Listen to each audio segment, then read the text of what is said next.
When a force becomes stronger than a bone can withstand, its structure suddenly fails, and a fracture occurs. The break also damages nearby blood vessels. Blood collects around the fracture, forming a hematoma that becomes the starting point for repair. Your body immediately recognizes the injury. Inflammation begins, bringing immune cells and chemical signals that prepare the area for reconstruction. Repair cells begin filling the gap. A soft callus forms, a temporary biological bridge connecting the broken pieces.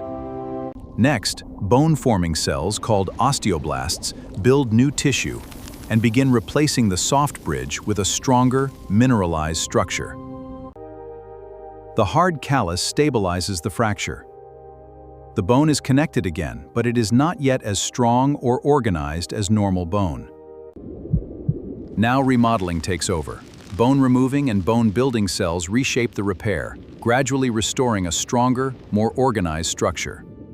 Over time, the repaired bone becomes stronger, and the surrounding muscles regain function, allowing normal movement to return. A fracture may look like destruction, but inside your body, it triggers an extraordinary rebuilding process, from blood clot to new bone to complete remodeling.